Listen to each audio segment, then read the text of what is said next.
نحمده ونصلي على رسوله الكريم اما بعد فاعوذ بالله من الشيطان الرجيم بسم الله الرحمن الرحيم رب اشرح لي صدري ويسر لي امري واحلل عقدة من لساني يفقهوا قولي. سبق نمبر 312، لیسن نمبر 312.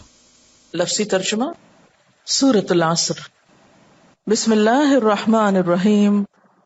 والعصر، قسم ہے زمانے کی. ان الانسان، بے شک انسان. لفی خسر، البتہ خسارے میں ہے، نقصان میں ہے.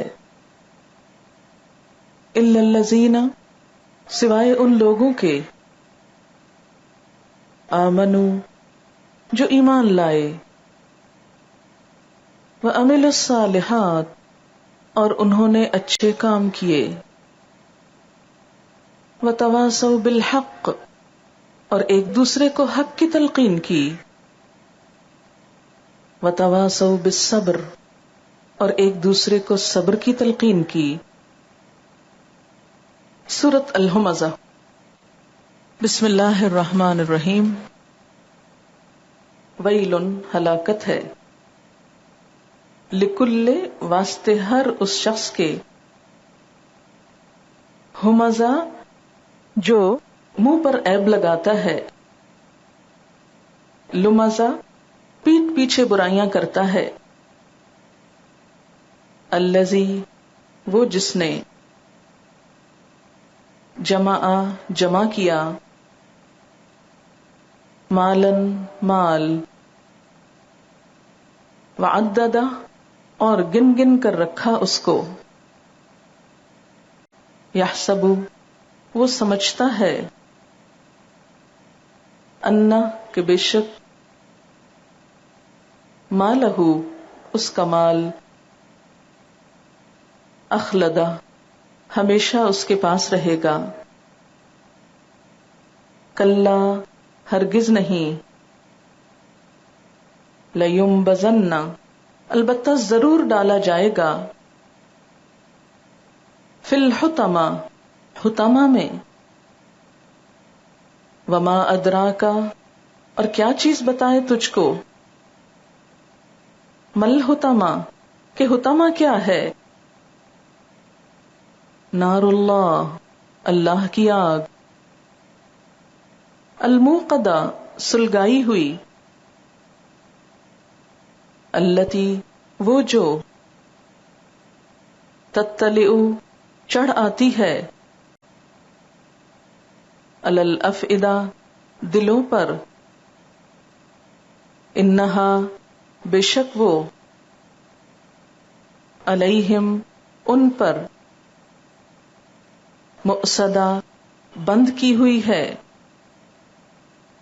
فی امد، ستونوں میں. ممددہ، لمبے لمبے. سورۃ الفیل. بسم اللہ الرحمن الرحیم. الم تری، کیا تم نے دیکھا نہیں. کیف، کس طرح. فعل، کیا. ربک، تیرے رب نے.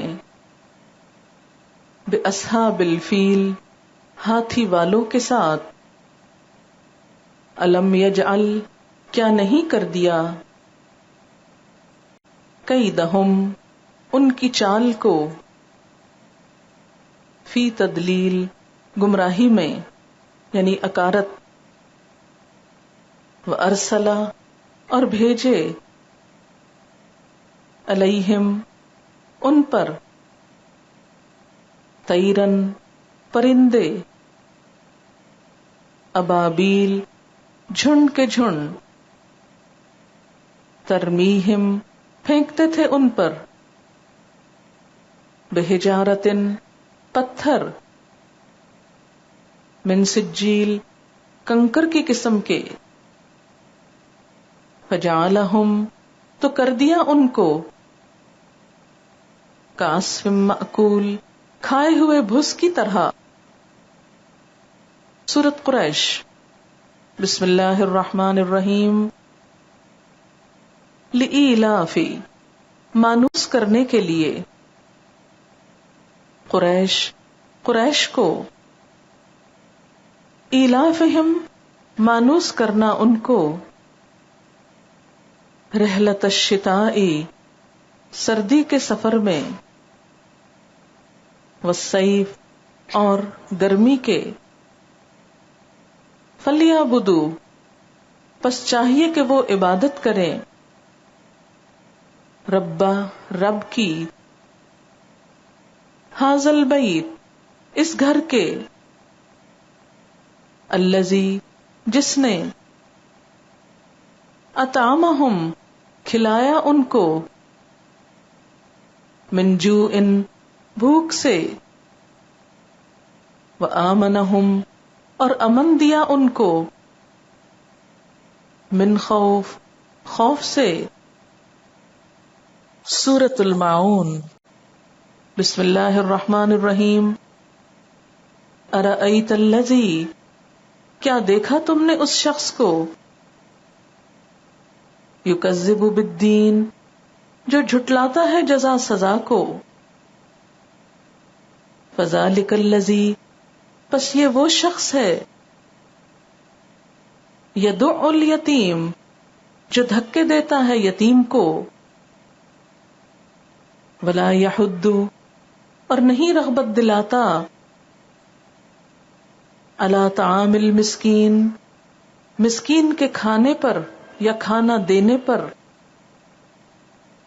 فویل پس ہلاکت ہے، للمصلین نمازیوں کے لیے، الذین وہ لوگ، ہم وہ، عن صلاتہم اپنی نمازوں سے، ساہون بے خبر ہیں، الذین وہ لوگ، ہم یراؤون وہ دکھاوا کرتے ہیں، ویمنعون اور روکتے ہیں، الماعون برتنے کی چھوٹی سی چیز. سورۃ العصر سورۃ الشرح کے بعد نازل ہوئی، 3 آیات ہیں، 14 کلمات اور 68 حروف ہیں. عصر کا معنی ہے عصر کا وقت، یعنی دن کا آخری حصہ، یا پھر اس کا معنی زمانہ، وقت. اس سورت کے بارے میں امام شافعی کہتے ہیں کہ اگر قرآن میں اس کے علاوہ کچھ اور نہ ہوتا تو لوگوں کی ہدایت کے لیے یہی سورت کافی تھی. اس کا یہ مطلب نہیں کہ باقی قرآن کی ضرورت نہیں، مراد اس سے یہ ہے کہ نصیحت اور عبرت پکڑنے کے لیے ایک اس سورت کا سمجھ لینا بھی کافی ہے. یا اگر کسی کو یہ بھی سمجھ آ گئی، یہ سورت سمجھ آ گئی، تو گویا اس نے زندگی کی حقیقت پالی. امام رازی اپنی کتاب تفسیر کبیر میں لکھتے ہیں کہ میں نے سورۃ العصر کا مطلب ایک برف بیچنے والے سے سمجھا جو بازار میں آوازیں لگا رہا تھا کہ اس شخص پہ رحم کرو جس کا اثاثہ گھل رہا ہے، یعنی میری برف پگھل رہی ہے، مجھ پہ رحم کرو، مجھ سے خرید لو. اور بار بار یہ پکار دے رہا تھا، بار بار یہی لفظ دہرا رہا تھا. تو اس کی اس پکار کو سن کر میں نے دل میں سوچا کہ جس طرح برف پگھل کر کم ہو رہی ہے، اسی طرح انسان کو ملی ہوئی زندگی بھی تیزی سے گزر رہی ہے، اور اگر انسان اپنی عمر کو صحیح کاموں میں نہ لگائے تو یہی اس کے لیے خسارہ ہے. تو حقیقت یہ ہے کہ یہ سورت ہمیں نقصان اور خسارے کا اصل مفہوم بتاتی ہے کہ نقصان کس چیز کا نام ہے اور نقصان سے بچنے کے لیے انسان کو کیا کرنا چاہیے. بسم اللہ الرحمن الرحیم. والعصر قسم ہے عصر کی، زمانے کی. اور عصر سے مراد یا تو دن کا آخری حصہ ہے، اور دن کے آخری حصے میں چونکہ دن کے جانے کا احساس ہوتا ہے، وقت کے گزرنے کا، اور اس وقت کی ویسے بھی اہمیت ہے نماز عصر کی وجہ سے. اور آپ سب جانتے ہیں کہ اگر کوئی شخص نماز عصر چھوڑ دے تو اس کے لیے کیا وعید ہے. کسی کو یاد ہے؟ صرف نماز عصر کا ضائع ہونا ایسا ہے جیسے کسی شخص کا گھر اور گھر والے سب کچھ تباہ و برباد ہو جائے. یعنی اس گھر پر ایسا حادثہ گزرے کہ جس کی بنا پر نہ بال بچے بچے اور نہ ہی گھر کی کوئی چیز بچے، یعنی کچھ بھی نہ رہے اس کا. تو اس سے بھی عصر کے وقت کی اہمیت اور عصر کے وقت کی اہمیت نماز عصر کی اہمیت سے سمجھ آ سکتی ہے. اور دوسرا معنی اس کا الدہر لیا گیا ہے، یا زمانہ یا وقت. تو وقت بھی ہماری زندگی میں بہت اہم ہے، اور ہماری زندگی کا ایک ایک لمحہ ہمیں نقصان یا کمی کے قریب کر رہا ہے، کیونکہ خسارے کا مطلب ہوتا ہے نقصان، اور نقصان کا کیا معنی ہوتا ہے؟ کمی ہونا. تو یہاں پر عصر کی قسم کھا کر یہ کہا جا رہا ہے کہ ان الانسان لفی خسر، بے شک انسان، اور الانسان یعنی تمام انسان، لفی خسر خسارے میں ہے، نقصان میں ہے. یہ نہیں کہا کہ ان الانسان لخاسر، کہ انسان نقصان اٹھانے والا ہے، بلکہ کیا کہا گیا کہ انسان نقصان میں پڑ چکا ہے. یعنی جو شخص دنیا میں آتا ہے، جو بچہ بھی پیدا ہوتا ہے، تو پیدا ہوتے ہی اس کا کاؤنٹ ڈاؤن شروع ہو جاتا ہے. ہر گزرنے والا لمحہ بظاہر دیکھنے میں کیا لگتا ہے کہ انسان بڑا ہو رہا ہے، لیکن ہر گزرتے لمحے کے ساتھ انسان نقصان اٹھا رہا ہوتا ہے، وہ کمی کی طرف جا رہا ہوتا ہے. کچھ اور کم ہو یا نہ ہو، اس کا وقت عمل کم ہو رہا ہوتا ہے، اس کی مہلت کم ہو رہی ہوتی ہے، اس کی زندگی کم ہو رہی ہوتی ہے، اور زندگی کے ساتھ ہی باقی ساری نعمتوں سے فائدہ اٹھانا ہے. اور اگر کسی کے پاس زندگی نہ رہے تو گویا کچھ بھی نہیں رہا، کچھ بچا ہی نہیں. تو بات یہ ہے کہ یہاں پر انسان پھر تمام انسان ہے، اول سے آخر تک، آدم سے یعنی اول سے آخری انسان تک، سب کے لیے ایک ہی اصول ہے، ایک ہی بات ہے، سب کے ساتھ ایک ہی طرح کا معاملہ ہے کہ سب کے سب انسان نقصان میں ہیں، گھاٹے میں ہیں، کمی کی طرف جا رہے ہیں. ہاں، اس نقصان سے بچے ہوئے وہ لوگ ہیں الا الذین آمنوا، مگر وہ لوگ جو ایمان لے آئے. تو کوئی شخص اپنی زندگی کے جس دن ایمان لے آتا ہے، مومن بن جاتا ہے، تو گویا وہ خسارے سے نکل آتا ہے. اور پھر ایمان کے بعد وعمل الصالحات، وہ نیک عمل کرے. تو زندگی کا بہتر استعمال اور نیک کاموں میں استعمال اسے خسارے سے بچاتا ہے. گویا وہ اپنے وقت کو ضائع نہیں کر رہا بلکہ استعمال کر رہا ہے. ہم عام طور پر کہتے ہیں وقت ضائع نہ کرو، کبھی کہتے ہیں وقت بچاؤ، لیکن صرف ضائع نہ کرنا اور بچانا کافی نہیں جب تک وقت استعمال نہ کیا جائے، کسی نہ کسی اچھے کام میں اس کو لگایا نہ جائے. کسی بھی چیز کو بچا کے رکھنے سے تو بات نہیں بنتی، اور وقت تو کبھی بچتا ہی نہیں. آپ جتنا چاہے بچائیں، یا وہ ضائع ہوگا یا وہ استعمال ہوگا. جو استعمال نہیں کر رہا وہ ضائع کر رہا ہے. اور استعمال کرنے والا کیسے استعمال کرتا ہے؟ عمل الصالحات کے ساتھ، نیکیوں کے ساتھ. تو نقصان سے کون بچ سکتا ہے؟ جو نیک کام کرے. اور پھر خاص طور پر 2 چیزوں کا دھیان رکھے، اور وہ 2 چیزیں کیا ہیں؟ وتواصوا بالحق وتواصوا بالصبر. ایک دوسرے کو حق کی وصیت کریں اور ایک دوسرے کو صبر کی تلقین کریں، صبر کی وصیت کریں. وصیت کا معنی ہوتا ہے کسی بات کو بہت اہمیت کے ساتھ اور تاکید کے ساتھ دوسرے کو بتانا. عام طور پر مرتے وقت انسان اپنی وصیت کرتا ہے، تو وہ مرنے کے قریب کا وقت جو ہوتا ہے وہ بہت ہی کروشل ہوتا ہے، اور اس میں جانے والے کی ایک ایک بات کو بہت توجہ اور دھیان سے سنا جاتا ہے، کیونکہ اس بات کی بہت اہمیت ہوتی ہے. اور مرنے سے پہلے انسان جو کچھ اپنے مال اولاد کے بارے میں لکھ کر جاتا ہے وہ بھی ایک بہت ہی اہم ڈاکیومنٹ ہوتا ہے، وہ کاغذ بہت اہم کاغذ ہوتا ہے. تو وصیت میں تاکید بھی ہے اور وصیت میں بات کی اہمیت بھی ہے. یعنی تواصی بالحق اور تواصی بالصبر جو ہے، اس میں حق اور صبر کی تاکید اور اس کی اہمیت کا بیان ہے، اور پھر ایک دوسرے کو اس کی تلقین کرتے رہنے کی اہمیت کا بیان ہے. تو جو لوگ یہ 3 کام کریں، ایمان، عمل صالح اور تواصی کا، وہی لوگ نقصان سے بچے ہوئے ہیں. اور اگر کوئی ان میں سے کوئی ایک نہیں کرتا، یا 2 کام نہیں کرتے، یا 3 نہیں کرتے، تو جتنا کوئی کمی کرتا ہے اتنا اپنا نقصان کرتا ہے. اب اس میں خاص طور پر نقصان سے بچنے کا جو فارمولا بتایا گیا، اس میں پہلی چیز ایمان ہے. تو ایمان کی تفصیل جو ہے وہ حدیث جبریل سے ہمیں پتہ چلتی ہے کہ کس کس چیز پر ایمان لانا ضروری ہے. کیونکہ حضرت جبریل علیہ السلام نے نبی صلی اللہ علیہ وسلم سے پوچھا تھا، مل ایمان، ایمان کس چیز کا نام ہے؟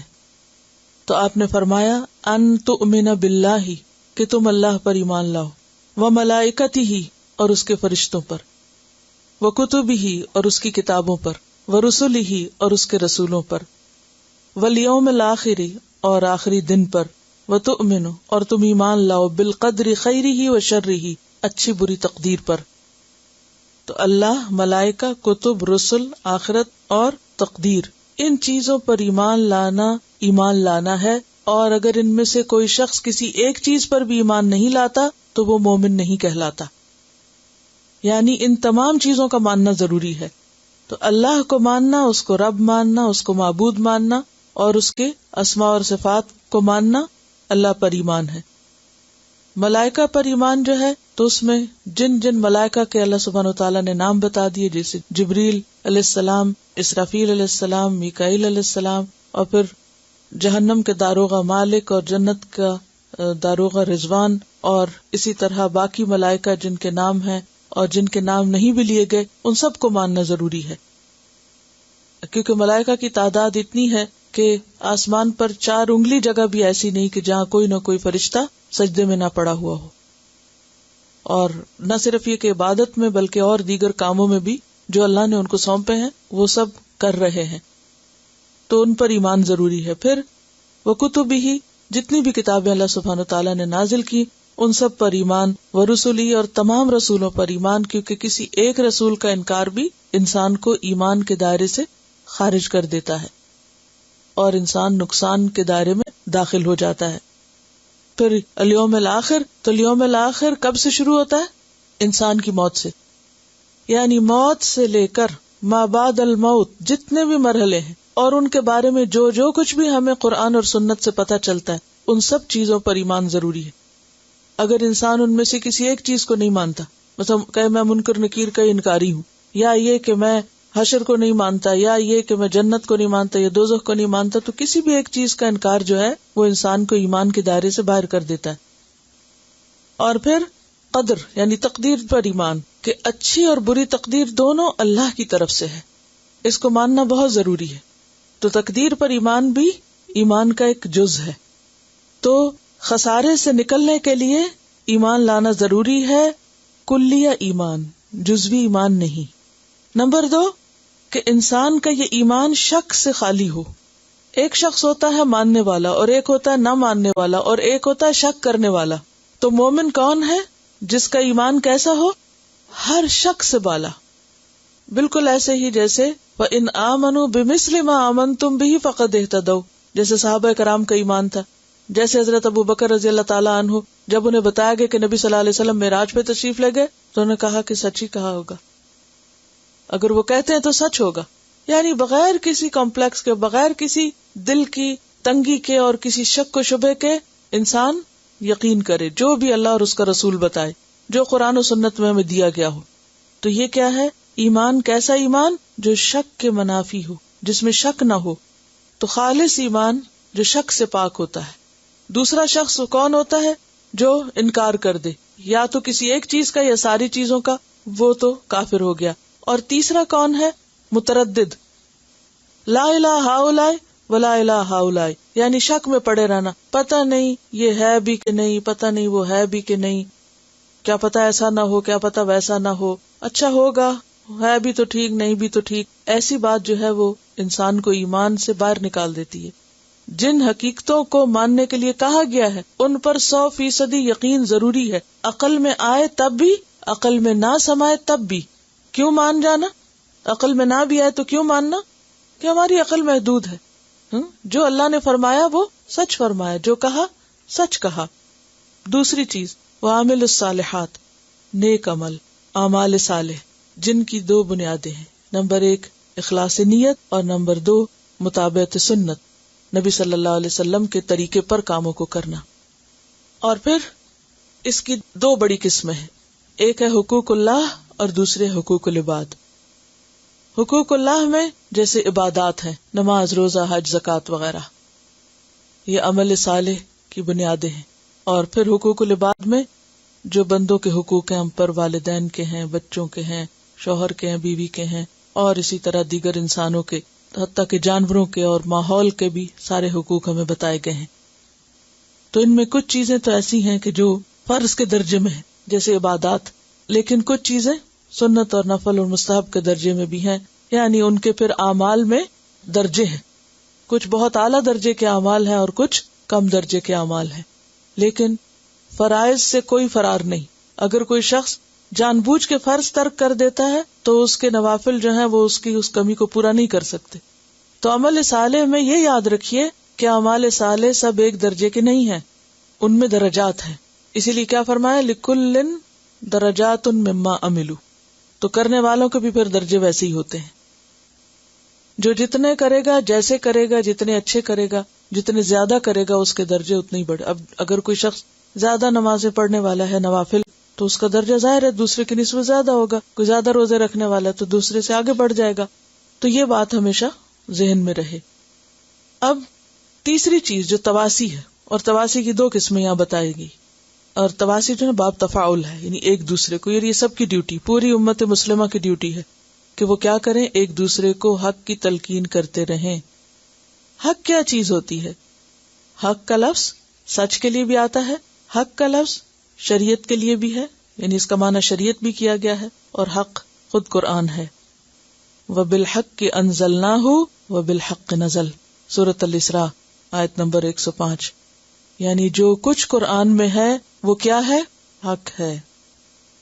تو پھر خسارے سے نکلنے کے لیے کیا ضروری ہے کہ ایک دوسرے کو حق کی تلقین کی جائے، یعنی اس پر لایا جائے جو اللہ کی کتاب میں ہے اور جو اللہ کے رسول صلی اللہ علیہ وسلم نے شریعت کو یعنی قرآن کو جس طرح خود واضح کیا اور اس پر عمل کر کے دکھایا اور اس کو نافذ کیا، وہ تمام چیزیں حق میں آ جاتی ہیں. تو وتواصوا بالحق کا کیا مطلب ہے کہ وہ سچ جو اللہ نے اتارا ہے اس کی ایک دوسرے کو تلقین کی جائے. اور یہ طریقہ بھی ابتدا سے اللہ تعالیٰ نے ہم سب کے لیے رکھا. پیغمبروں نے اپنی اولادوں کو مرتے وقت جو وصیتیں کی ان میں یہی چیز موجود تھی. مثلا ہم دیکھتے ہیں کہ حضرت یعقوب علیہ السلام کے بارے میں آتا ہے، ام کنتم شہداء اذ حضر یعقوب الموت اذ قال لبنیہ ما تعبدون من بعدی قالوا نعبد الہک و الہ آبائک ابراہیم و اسماعیل و اسحاق الہ واحدا. تو یہ کیا ہے کہ وہ باپ مرتے وقت اپنی اولاد کو کیا کہہ رہا ہے، کس چیز کی تلقین کر رہا ہے؟ حق کی، توحید کی. قرآن کا پہلا سبق ہی توحید ہے، تو توحید کی. پھر اسی طرح ابراہیم علیہ السلام کے بارے میں آتا ہے، وَوَصَّى بِهَا إِبْرَاهِيمُ بَنِيهِ. ابراہیم نے بھی اپنے بچوں کو یہی تلقین کی تھی، یہی وصیت کی تھی. وصا، وصیت، تواسی. تو وہ ہمارے لیے عمدہ مثالیں ہیں نا. وَوَصَّى بِهَا إِبْرَاهِيمُ بَنِيهِ وَيَعْقُوبُ إِنَّ اللَّهَ اصْطَفَىٰ لَكُمُ الدِّينَ فَلَا تَمُوتُنَّ إِلَّا وَأَنْتُمْ مُسْلِمُونَ. یہ ہے تواسی بالحق. پھر اسی طرح تواسی بالحق میں شریعت کے جتنے اور احکامات ہیں، عمل صالح ہیں، ان کی تلقین ایک دوسرے کو کرتے رہنا.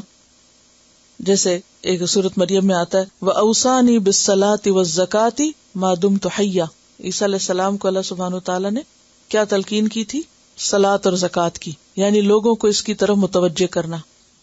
وَبَرًّا بِوَالِدَتِي، تو آ گیا نا اب حقوق اللہ اور حقوق العباد دونوں ہی، کہ اپنی والدہ کا احسان مند رہوں، ان کے ساتھ نیکی کروں اور اس کے ساتھ ساتھ صلاۃ اور زکوٰۃ کی پابندی کروں.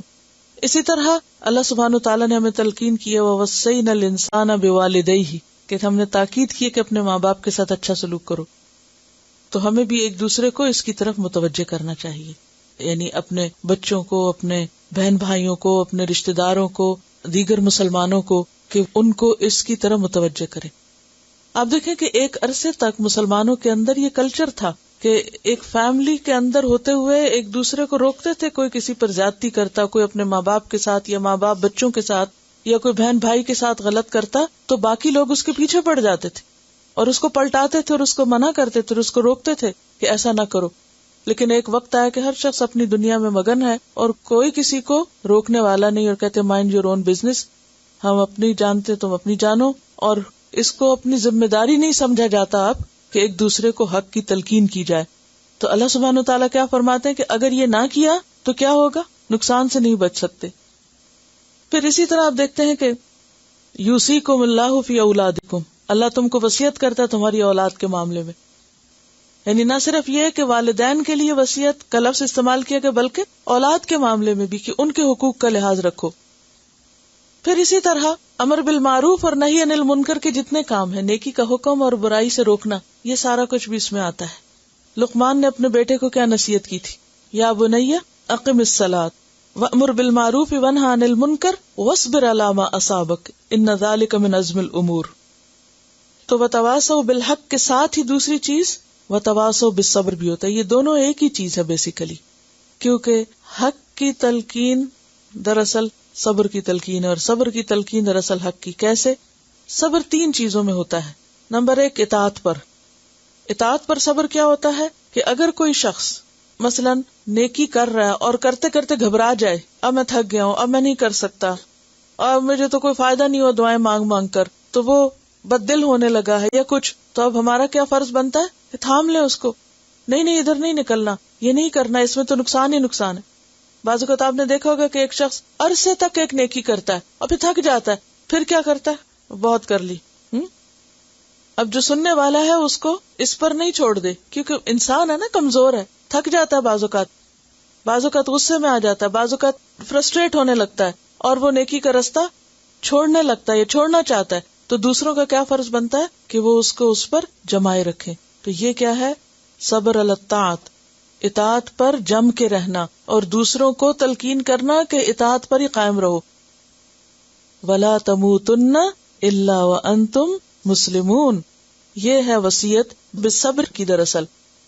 پھر اسی طرح معصیت چھوڑنے پر صبر. بعض اوقات لوگوں کو غلط عادتیں پڑ جاتی ہیں، مثلا کسی کو اسموکنگ کی عادت ہوگی، کوئی خدا نخواستہ کسی شراب کا ایڈکٹ ہو گیا، کوئی کسی اور برائی میں پڑ گیا، کوئی کسی اور حرام میں پڑ گیا. اب کیا ہے، لوگ دیکھتے ہیں تو کہتے ہیں ہمیں کیا، ہمارا کیا نقصان ہے، نہیں سمجھتا نہ سمجھے، خود ہی مزہ چکھ لے گا، خود ہی ٹھوکریں کھا کے سمجھ آ جائے گی. نہیں، ایک مسلمان بے حس اور خود غرض نہیں ہوتا کہ وہ خود تو اپنی جنت کماتا رہے اور آس پاس والوں کو جہنم کے راستے پہ دوڑتا ہوا چھوڑ دے اور ان کی فکر نہ کرے. تو اسے کیا کرنا ہوگا؟ ان کو اس حرام سے، اس غلط کام سے نکالنا ہوگا. اب اس کے طریقہ کار کی تو یہاں بات نہیں کی گئی، یہاں تو اصول بتایا گیا. اگر تم خود نقصان سے بچنا چاہتے ہو تو کیا کرو؟ دوسروں کو نقصان سے بچاؤ. وتواصوا بالصبر میں پھر معصیت کے کاموں سے نکالنا. اور تیسری چیز تقدیر پر صبر. تقدیر پر صبر کیا ہوتا ہے؟ جو بھی اللہ نے لکھ دیا اس پہ راضی ہو جاؤ. عام طور پر ہم کب ناشکرے ہوتے ہیں؟ جب ہم تقدیر پہ راضی نہیں ہوتے.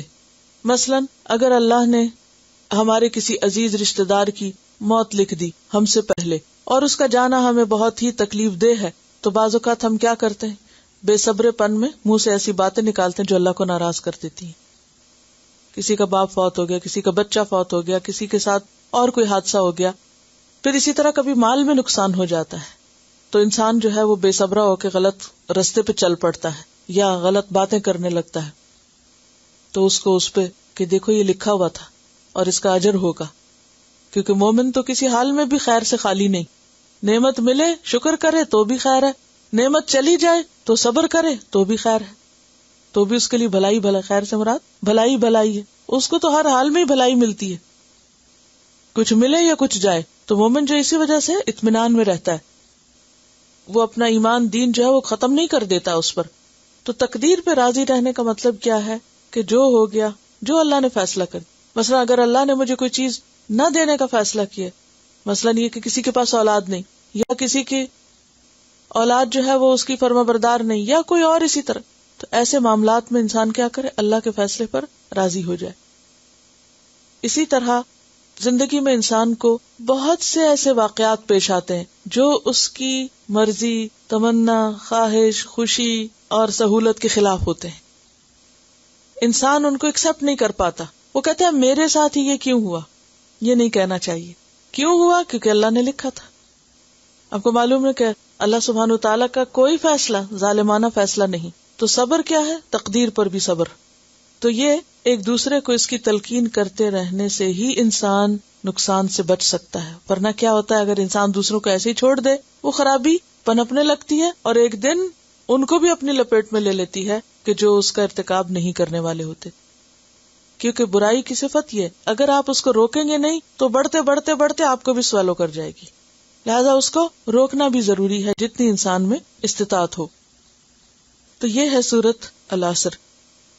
تلاوت عام طور پر ایسا ہوتا ہے کہ قریب کے لوگ ایک چیز بار بار کہتے ہیں، جیسے ماں باپ بچوں کو ایک نصیحت کرتے رہتے ہیں تو وہ اتنے عادی ہو جاتے ہیں کہ پھر وہ بات اثر بھی نہیں کرتی۔ تو ایسے میں اگر کوئی اور بہن بھائی اور رشتہ دار سوسائٹی کے دیگر افراد آ کے اسی بات کی تلقین کرے تو اس سے بات زیادہ آسان ہو جاتی ہے، ماں باپ کے لیے بھی آسان ہو جاتا ہے، کیونکہ ورنہ وہ بچے یہ سمجھتے کہ شاید صرف ماں باپ ہی کہے چلے جا رہے ہیں اور تو کوئی کہتا نہیں۔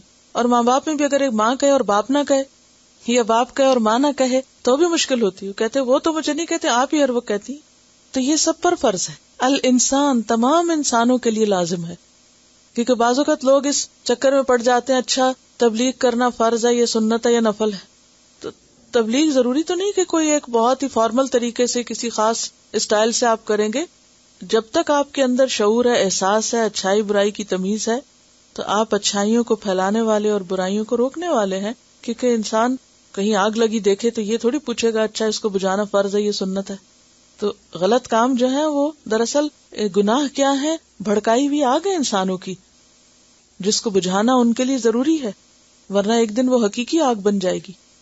یہاں جو کامیابی کا معیار بتایا گیا ہے وہ بہت مختلف ہے اس معیار سے جو دنیا میں کامیابی کے معیار بتائے جاتے ہیں۔ یہاں آپ دیکھیے کہ سب سے پہلے تو اندر کی اصلاح کی گئی ایمان کے ذریعے۔ تم نقصان سے نہیں بچ سکتے جب تک تمہارے اندر ایمان نہیں۔ اب یہ جو ایمان ہے، اللہ کو ماننا، فرشتوں کو، رسولوں کو، کتابوں کو، ان سب چیزوں کا ماننا جو ہے وہ دل کی کیفیت کو بدل دیتا ہے، کیونکہ صاحب ایمان ہونا اور نہ ہونا دو مختلف کیفیات ہیں۔ پھر آپ دیکھیں کہ ایمان لانا دراصل حقیقت کو ایکسپٹ کرنا ہے، کیونکہ اللہ اس کائنات کی سب سے بڑی حقیقت ہے، فرشتے حقیقت ہیں، پھر قرآن حقیقت ہے، پیغمبر حقیقت ہے، آخرت حق ہے۔ وہ جو تہجد کی دعا ہے اس میں کیا آتا ہے؟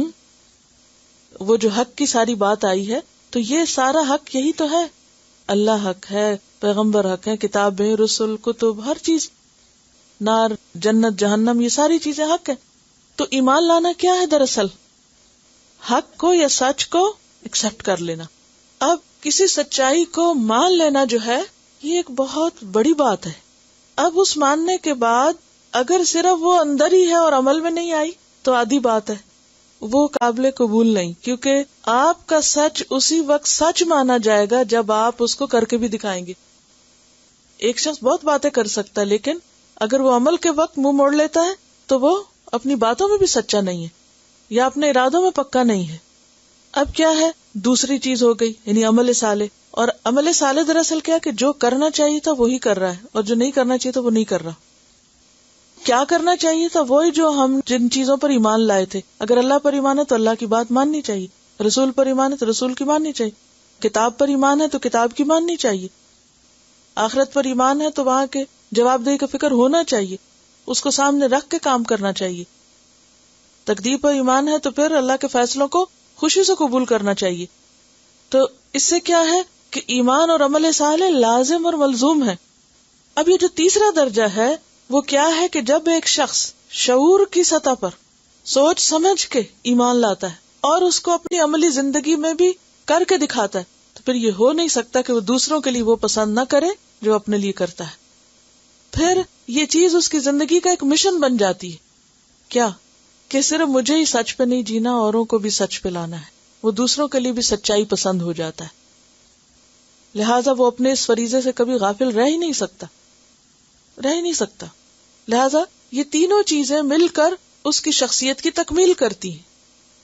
ایک اس کا پرسنل معاملہ ہے ایمان، پھر اس کے بعد اسی کا ایک حصہ عمل، اور پھر انٹر پرسنل یعنی کہ لوگوں کے ساتھ اس کے جو معاملات ہیں وہ بھی سچ اور حق پر مبنی ہے۔ جب آپ دوسرے کو وہی بتا رہے ہیں جو آپ اپنے لیے چاہتے ہیں تو دراصل آپ دوسروں کے مخلص ہیں، آپ کی سچائی اسی وقت ثابت ہوگی، یعنی دوسروں کے حق میں یا دوسروں کے لیے آپ کی خیرخواہی جب ہی ثابت ہوگی جب آپ ان کو بھی اچھا بتانے والے۔ اور حدیث میں بھی آتا ہے اس بات کو، نبی صلی اللہ علیہ وسلم نے بہت اچھی طرح واضح کیا ہے، ہر شخص جب صبح اٹھتا ہے تو اپنی جان کا سرمایہ تجارت پر لگاتا ہے، کوئی تو اپنے اس سرمایہ کو خسارے سے آزاد کر لیتا ہے اور کوئی ہلاک کر ڈالتا ہے، یعنی ہر شخص ہر روز صبح اپنے آپ کی تجارت کر رہا ہوتا ہے۔ اگر وقت کا صحیح استعمال کرتا ہے تو کامیاب ہو جاتا ہے، اور اگر غلط استعمال کرتا ہے تو اپنے آپ کو ہی گویا بیچ ڈالتا ہے۔ اور عربی کا ایک شعر ہے، حیاتک انفاس تعد فکلما مضى نفس منها انتقصت به جزءا، تیری زندگی چند گنے ہوئے سانسوں کا نام ہے، جب ان میں سے ایک سانس گزر جاتا ہے تو تیری زندگی کا ایک حصہ کم ہو جاتا ہے۔ ہر گزرتا سانس ایک حصے کو کم کر رہا ہے، لہذا اس کو صحیح طور پر استعمال کر لینا چاہیے۔ کل بھی ہم نے پڑھا تھا مثقال ذرۃ خیرا یرا اور مثقال ذرۃ شرا یرا۔ تو یہ جو مثقال ہے یعنی ذرے کا جو وزن ہے، بظاہر دیکھنے میں کچھ نہیں ہے، لیکن چھوٹی سے چھوٹی اکائی بھی نیکی کی قیامت کے دن اعمال نامے میں تولی جائے گی۔ تو ایک ایک سانس کا صحیح استعمال کرنا چاہیے۔ اگر ہم کسی کی فکر نہیں کرتے تو خود بھی نہیں بچ سکتے، یہاں یہ دھمکی دی گئی، اگر دوسروں کو نہیں بچاتے تو خود بھی نہیں بچ سکو گے۔ اور یہ ایک حقیقت ہے کہ اگر سارے لوگ آس پاس برائیاں کر رہے ہوں تو آپ بھی ایک دن پھسلیں گے، کیونکہ آپ جس ماحول میں ہوتے ہیں اسی سے انفلوئنس ہو جاتے ہیں۔ عمل صالح انفرادی بھی ہوتے ہیں، اجتماعی بھی ہوتے ہیں، لیکن وتواصوا بالحق وتواصوا بالصبر انسان کو اجتماعی زندگی کی طرف دعوت دیتے ہیں اور مل جل کر خیر اور بھلائی کے کام کی طرف متوجہ کر رہے ہیں۔ کیوں؟ اس لیے کہ انسان جب اکیلا کسی راستے پر نکلتا ہے تو اس کا نکلنا مشکل ہوتا ہے، اور جب دوسروں کی سپورٹ اس کو حاصل ہو جاتی ہے تو اس کا سفر آسان ہو جاتا ہے۔ اس کو آپ ایک بہت چھوٹی سی مثال سے سمجھ سکتے ہیں کہ مثلاً اگر آپ کا صرف ایک ہاتھ کام کرتا ہے، اگر صرف ایک ہاتھ سے آپ کو ہر کام کرنا پڑے تو کیا ہوتا ہے؟ دیر لگتی ہے نا کاموں میں۔ آپ تھوڑی دیر کے لیے امیجن کریں کہ آپ کا صرف ایک ہاتھ ہے اور آپ کو صرف ایک ہی ہاتھ سے ہر کام کرنا ہے۔ یہ مثال ہے اس شخص کی جو اکیلا کام کرتا ہے، ہر کام خود ہی کرنا چاہتا ہے، وہ تھک جائے گا نا، وہ سب کچھ کر بھی نہیں سکے گا۔ لیکن اللہ نے ہمارے جسم کے اندر یہ مثال رکھ دی ہے، یہ دونوں ہاتھ آپس میں کیا کر رہے ہیں؟ وتواصوا بالحق کر رہے ہیں۔ ان دونوں کی کوآرڈینیشن سے کتنے بڑے بڑے کام ہو جاتے ہیں، مشکل سے مشکل کام ہو جاتے ہیں۔ پھر اسی طرح آپ دیکھیں، آپ تھوڑی دیر کے لیے اپنی ایک آنکھ بند کریں اور دیکھیں کتنا نظر آتا ہے، کہاں تک، تھوڑا۔ اب دوسری بند کر کے دیکھیں ایک طرف، اب دونوں کھول کے دیکھیں، فرق ہے؟ فرق ہے نا؟ بالکل۔ جب ایک شخص ایک چیز کو ایک طرح دیکھ رہا ہوتا ہے تو وہ آدھا دیکھ رہا ہوتا ہے، لیکن جب دو لوگ مل کے ایک چیز کو دیکھتے ہیں تو وہ ایک وسیع چیز کو دیکھ پاتے ہیں۔ اسی طرح اگر آپ ایک ناک کا حصہ بند کر لیں، ساتھ دیکھنے میں ناک ایک ہے لیکن اس کے بھی دو ہیں حصے، اللہ نے اس کو بھی دو میں رکھا، ایک کو بند کر لیں، سانس لینا مشکل ہے نا، دونوں کھول دیں، آسان ہے۔ ایک پاؤں سے چلیں، مشکل ہے، دو پہ چلیں، آسان ہے۔ نقصان ہے ایک ہاتھ سے کام کرنے میں، ایک پاؤں سے چلنے میں، اور فائدہ ہے دونوں کو ساتھ لگانے میں۔ لہذا دنیا کا کام ہو یا دین کا کام ہو، اجتماعی زندگی بسر کرنا، ایک دوسرے کے ساتھ مل کے چلنا، ہینڈز ان ہینڈ، ایک دوسرے کے ساتھ تعاون کرنا، اس میں زندگی آسان ہو جاتی ہے۔ لیکن اگر انسان یہ سبق نہیں سیکھتا تو اپنے لیے بھی خسارہ اور دوسروں کے لیے تو ہے ہی ہے، یہ دوسروں کو بھی ہلاکت میں ڈالتا ہے۔ اور خاص طور پر یہاں پر حق کی بات ہو رہی ہے نا، کھانا پکانے کی یا صفائی کرنے کی بات نہیں ہو رہی۔ کس کی بات ہو رہی ہے؟ حق کی۔ اور حق سے مراد جیسے کیا کیا میں نے معنی بتائے؟ سچائی لفظی معنوں میں، شریعت یعنی پورا دین، اور خاص طور پر قرآن کے لیے لفظ خود قرآن میں آیا، وَبِالْحَقِّ أَنزَلْنَاهُ وَبِالْحَقِّ نَزَلَ، یعنی قرآن پورے کا پورا حق۔ اب اگر آپ چاہتے ہیں کہ قرآن کی تعلیم کو عام کریں، اور آپ یہ چاہتے ہو کہ بس آپ اکیلے ہی سب کچھ کر لیں اور ہر چیز آپ ہی کی مرضی کے مطابق ہو جائے، اور آپ اکیلے اکیلے اپنے مدرسے بنا لیں اور اکیلے اکیلے اڑان لگائیں، تو کیا ہوگا؟ یا تو آپ ان لوگوں کو ساتھ شامل کریں گے جنہوں نے قرآن نہیں پڑھا، تو یا آپ کو شامل کرنا پڑے گا اس کو جو آپ کی طرح سیکھ چکا ہے اور آپ کی طرح جانتا ہے۔ تو ان دو آپشنز میں سے ایک ہی ہو سکتی ہے نا، یا تو آپ لیں گے اس کو اپنا معاون بنائیں گے جس کو کچھ نہیں پتا، اب وہ آپ کا مشیر ہے، وہ آپ کو وہ مشورے دے رہا ہے جو قرآن کے مطابق ہی نہیں، تو کہاں دین کی خدمت ہو سکتی۔ اور ایک وہ ہے کہ آپ کے ساتھ وہ ہے جو اچھے برے حق کو پہچانتا ہے، کیونکہ اگر آپ کو مشورہ دینے والا شخص وہ ہو جو خود قرآن کی آنکھ سے دیکھتا ہو، اس روشنی سے دیکھتا ہو، اس کا مشورہ بھی اچھا ہوگا، درست ہوگا، حق پر مبنی ہوگا۔ اور پھر اس ساتھ کے ساتھ مل کے جب آپ آگے چلیں گے، اس سے جو خیر پھوٹے گی وہ بہت دور تک جائے گی، لیکن اگر آپ تنہا یہ کرنا چاہیں، آپ سب کے لیے میں یہ بات کہہ رہی ہوں، اگر آپ تنہا ہی اٹھ کے نکلنا چاہیں تو آپ غلطی بھی کریں گے، ٹھوکر کھائیں گے، کوئی آپ کو بتانے والا نہیں ہوگا، اور بتانے والے وہ ہوں گے جن کو خود بھی کچھ پتا نہیں. تو خسارے سے بچنے کے لیے بے حد ضروری ہے وتواصوا بالحق، ایک دوسرے کو پکڑ کے رکھا جائے. اور ہم دیکھتے ہیں حضرت عمر اور ابو بکر کی مثال آپ دیکھیں، چھوٹی چھوٹی باتوں پر ایک دوسرے کو پوچھتے ہیں، پکڑتے ہیں، ایک دوسرے کو بتاتے، اور کوئی مائنڈ بھی نہیں کرتا.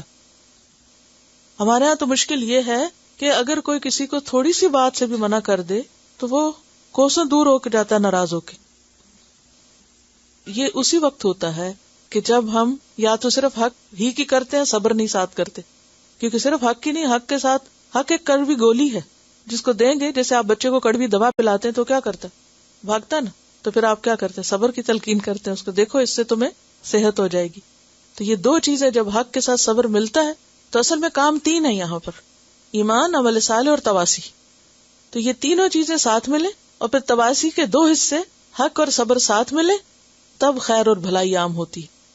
اس کے بغیر کامیابی نہیں ہو سکتی. تو یہاں کامیابی کا معیار بتا دیا گیا کہ کامیاب ہونے کے لیے کن ہتھیاروں سے لیس ہونا ضروری ہے، کن شرائط کو پورا کرنا ہوگا. تلاوت ایک دفعہ اور سن لیجیے، پھر کوئی بات ہو تو ٹھیک، ورنہ آگے چلتے.